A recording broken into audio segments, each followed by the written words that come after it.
Yo les voy a hablar acerca del parque eólico offshore de Yucatán. Este es el contenido de la presentación. Vamos a comenzar, muchas de las cosas ya las mencionó mi compañero, pero vamos a comenzar con una pequeña descripción del emplazamiento.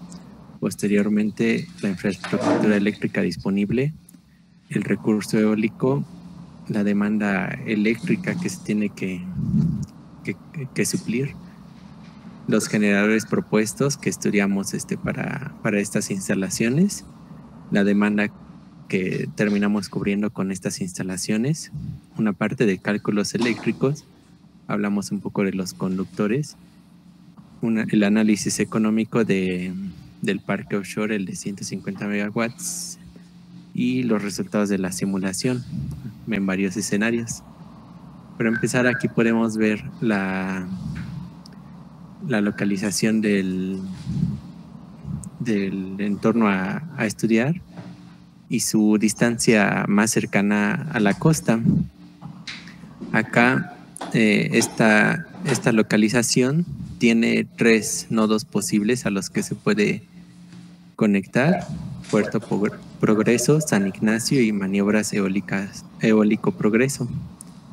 De eso hablaremos más adelante. Acá el Puerto Progreso tiene varias ventajas de infraestructura que pueden ayudar a la realización del parque eólico, como por ejemplo que puede recibir mercancía de gran tamaño, que tiene accesos para trabajadores, que tiene acceso al transporte, mano de obra y aparte un punto de conexión, por lo que se presupone la forma más eficiente de interconectar el parque eólico. Se encuentra alrededor de 60 kilómetros el punto estudiado al Puerto Progreso. Aquí podemos ver un poco acerca de las bases de datos disponibles. Acá tenemos las coordenadas. Inicialmente teníamos 4 bases de datos, que son el NASA Power, MERRA2, el ERA5 y el Global Wind Atlas. Lo que pasa es que el MERRA2 tenía una distancia bastante alejada del punto a estudiar, por lo que se descartó habiendo las demás disponibles. Acá, por ejemplo, en el NASA Power tenemos datos de 10 y 50 metros que se extrapolaron a 100. El área 5 tenemos de 100 metros que se extrapolaron a 10 y 50 metros, y del Global Wind Atlas tenemos de 10, 50, 100 y 200 metros. Acá podemos ver las velocidades promedios anuales correspondientes a la base de datos del ERA 5 desde 1979 al 2020, a las alturas de 10, 50 y 100 metros. Acá tenemos una tabla acerca de estos datos de NASA Power, ERA 5 y Global Wind Atlas. Nótese que a pesar de que hay diferencias en la velocidad del viento en cada una de las bases de datos, pues la diferencia, dependiendo de la altura, puede no llegar a ser tan significativa. Y aparte hay limitaciones de las bases de datos que se pueden usar para ciertos procesos que vamos a ver un poco más adelante. Como sabemos, una de las consecuencias del cambio climático pues es un desequilibrio de las temperaturas, ¿no? Por ejemplo, el efecto invernadero, 1 grado en los polos equivale a 5 grados de diferencia en el Ecuador, ¿no? Y ya llevamos 1,5. Por eso se hizo este ejercicio con las bases de datos históricas del viento, en donde se tomaron promedios lustrales de velocidades del viento a 100 metros para poder ver si hubo un cambio significativo a través del tiempo, y no, parece más o menos constante a pesar de de las consecuencias del cambio climático, tanto para ERA 5 como para la base de datos de NASA Power. Acá podemos ver la rosa de energía total por dirección de Yucatán, de la base de datos de ERA 5 a 100 metros. Como se puede observar, a 60 grados tiene una frecuencia de 32%. En cuanto a la base de datos del Global Wind Atlas, a 100 metros, a 60 grados, tiene una frecuencia de 35%. Como verán, no varía mucho, 3%. Acá podemos ver el perfil vertical del viento de la base de datos de NASA Power, con la ley de potencia y la ley logarítmica. Y los índices con los que se lograron esta extrapolación. Podemos ver, por ejemplo, que la rugosidad pues es cero, es decir que en un entorno eólico offshore el estudio de topografía y rugosidad pues no es demasiado relevante, ya que se trata de una rugosidad constante, de un índice ya predefinido. Acá podemos ver el histograma de velocidades a 100 metros y la distribución de Weibull para la base de datos de ERA 5. Y el factor de escala y forma para la función de Weibull de la base de datos de NASA Power, ERA 5 y Global Wind Atlas. Pasamos a la parte de la demanda eléctrica. Lo que estamos observando acá es la demanda promedio horaria mensual de la región peninsular, correspondiente al año 2020, que promedia 1.42 gigawatts hora. Acá tenemos una tabla de la producción contra la demanda que vamos a cubrir. Por ejemplo, la demanda promedio es 1.42 gigawatts hora. Multiplicamos eso por la cantidad de horas en el año y tenemos que la demanda anual es de 12.400 gigawatts hora al año. El 33% de eso es 4.100 gigawatts hora al año, por lo que eso lo dividimos entre 3 y nos da que cada uno de los parques eólicos debe de producir alrededor de 1.382 gigawatts hora al año para poder cubrir el 33% de la demanda de la región peninsular. Acá tenemos un dato de los índices de turbulencia. La categoría de turbulencia es de categoría especial. Pasamos a los datos técnicos de la turbina eólica. Cabe mencionar, por ejemplo, que una de las grandes ventajas de energía eólica offshore es que carece de obstáculos, por lo que la velocidad del viento se espera que sea mayor que las instalaciones onshore, por lo que las turbinas eólicas offshore suelen tener una velocidad de operación nominal mayor que las turbinas eólicas onshore. Primero consideramos esta turbina de 10 megawatts llamada Sea Titan, que podemos ver acá varios de sus características. La más destacable, pues su velocidad nominal, 11.5 metros por segundo, que es bastante elevada viendo las características del entorno que vamos a estudiar. Acá podemos ver si básicamente llegando hasta 12 alcanza su potencia nominal, 12 metros por segundo. Posteriormente se nos entregó una turbina eólica que está diseñada justamente para entornos offshore de baja velocidad. Acá podemos ver algunas de sus características, pero sobre todo cómo baja la velocidad nominal hasta 10.88 metros sobre segundo a pesar de la potencia. Ofreció mejores resultados que vamos a ver más adelante. Acá podemos ver su curva de potencia. como alcanza su potencia nominal a una velocidad menor. Y empezamos con la parte de análisis de WAPS. Acá podemos ver la topografía y rugosidad de Yucatán.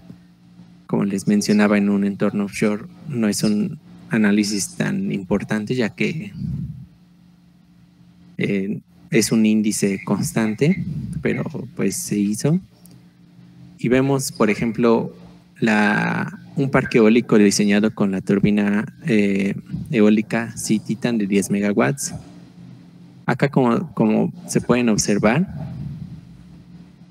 dada que no hay una dirección predominante, demasiado predominante del viento, el efecto estela abarca bastantes direcciones. Entonces, para poder respetar los parámetros de diseño de un tipo de instalaciones así y al mismo tiempo tratar de optimizar la posición de los aerogeneradores, se optó por visualizar dentro de WAPS el efecto estela y posicionar acordemente los aerogeneradores.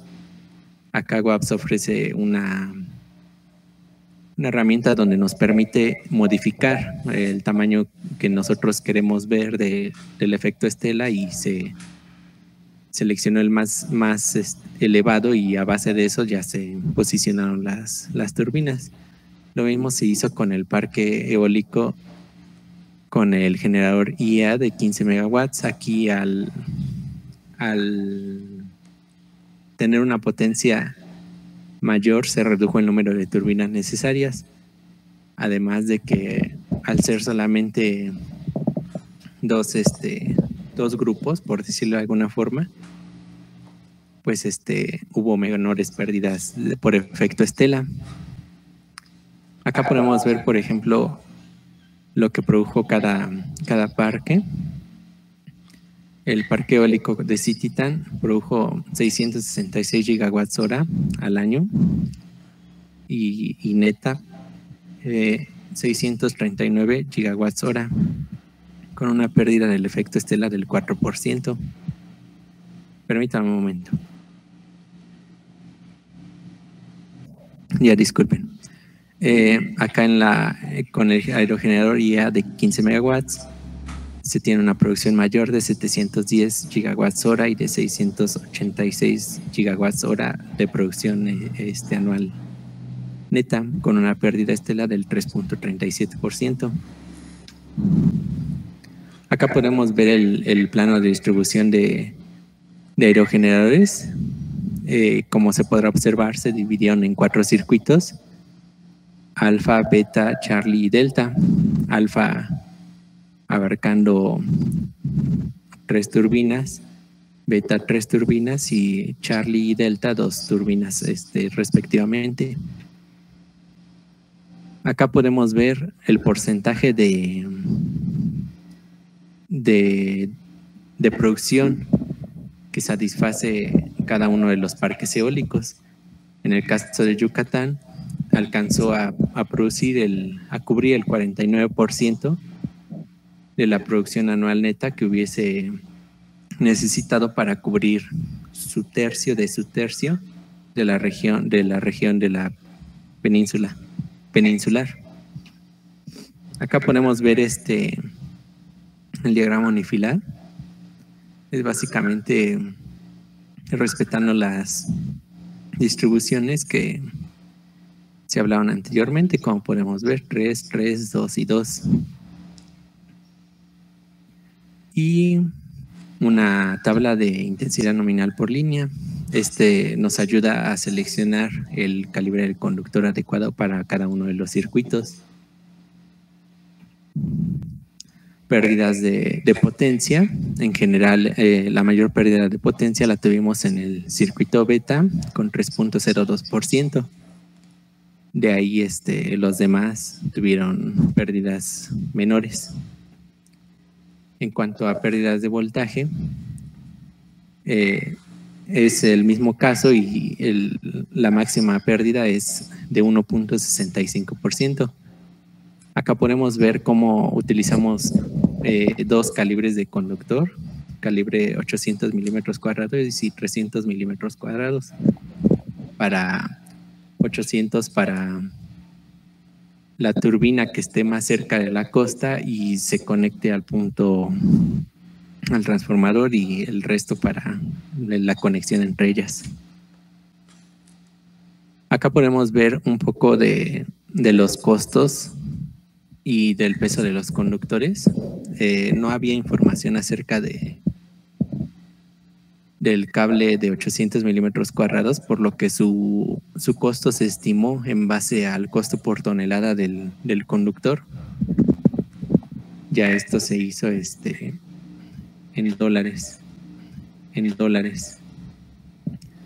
Acá en la parte de análisis económico podemos ver los precios marginales locales mensuales de energía, dólares por megawatt hora, en el nodo 08 pp o 115, correspondiente al Puerto Progreso. Acá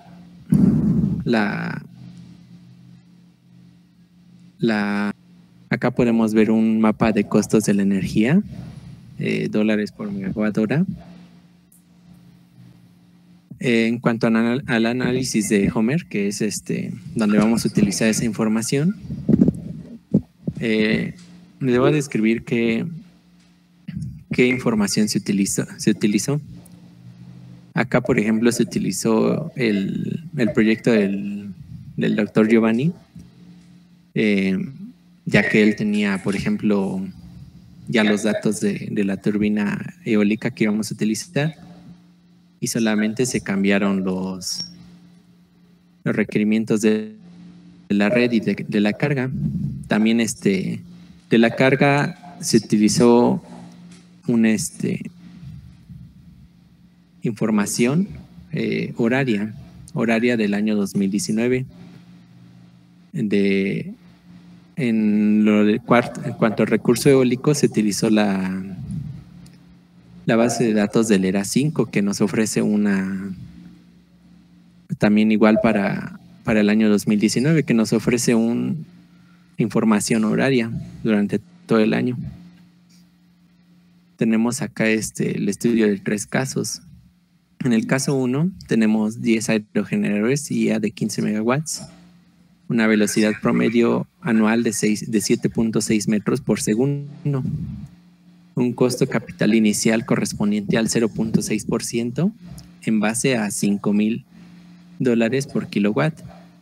Acá el doctor Giovanni mencionó algo bastante interesante y pues yo supongo que es bastante acertado también, de que países que no suelen utilizar cierto tipo de tecnología pues pagan más por ese tipo de tecnología, porque no existe un entorno que abarate los costos, por lo que se hizo el análisis con este costo un poco más elevado, de 4,300 que decía la literatura, hasta 5,000.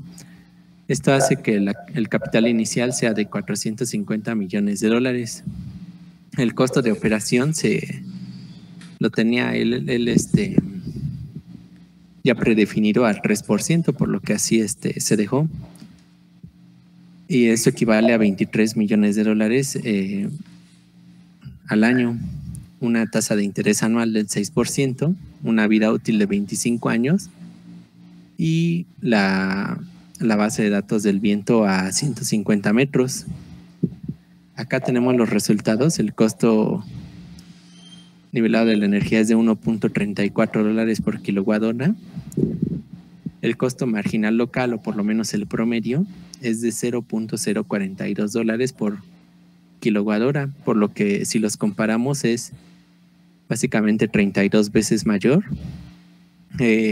A lo mejor este análisis no tiene mucho sentido, pero por ejemplo en el FIDE, cuando se trata de estimar la rentabilidad de un equipo, por ejemplo un cambio de motor, un refrigerador o una instalación fotovoltaica, se suele ofrecer a usuarios usuarios que hayan incurrido a lo que se conoce como tarifa DAC, doméstica de alto consumo, que es básicamente lo más caro que se puede pagar de electricidad. Investigué lo que era la tarifa DAC de la región peninsular y está algo así como 4 pesos y cachito, que equivale a $0.22 por kilowatt hora. Si lo comparamos con esta tarifa que ya es bastante elevada, aún así es básicamente 6 veces mayor. Sin embargo, acá en el flujo de caja acumulativo se puede observar que de alguna forma se alcanza rentabilidad en el año 12, en este caso 1. Acá podemos ver el flujo de efectivo total del caso 1. Pasamos al caso número 2. Es igual 10 aerogeneradores, una velocidad promedio de 7.42 metros por segundo, un costo capital inicial de 0.4, o sea, menos de la mitad, lo que hace que el capital inicial sea de $300 millones. Acá podemos ver algo que mencionaron mis compañeros del costo de operación, como un pequeño cambio en el costo de operación encarece bastante el proyecto. Acá se tomó el parámetro de sensibilidad de 1.2 del 3%, lo que equivale a $30.800.000 al año, una tasa de interés anual de 6%, una vida útil de 25 años y una altura de 150 metros. Los resultados es que el COE es de $5.34 por kilowatt hora, lo que el costo marginal local es de 127 veces más, y contra la tarifa DAC es de 24 veces más. Acá se ve cómo se alcanza rentabilidad hasta los 16 años, y con un vida útil de 25, pues ya se aprovecha muy poco la inversión. Acá podemos ver el flujo de efectivo total del caso 2, como les mencionaba, 25 años. Y por último nos pasamos al caso 3. También fue un análisis de Homer. Acá con 10 aerogeneradores de 15 megawatts, con una velocidad promedio de 7.42 metros por segundo, el costo de capital inicial a 0.4, lo que hace que sea igual que el anterior, $300 millones, y un costo de operación de 1, equivalente al 3%, es decir, $30.769.000. Tasa de interés de 6%, vida útil de 25 años y una altura de la velocidad del viento de 100 metros. Acá el COE es de $5.26 por kilowatt hora, lo que equivale a 125 veces el costo marginal local y 23 veces lo que es la tarifa DAC. Aquí parece ser que se alcanza la rentabilidad en un periodo de 10 años. Ya podemos ver el flujo de efectivo total del caso 3. Y eso sería todo. Acá hay algunas fuentes de la información como CNAS, el Global Wind Atlas y entre otros.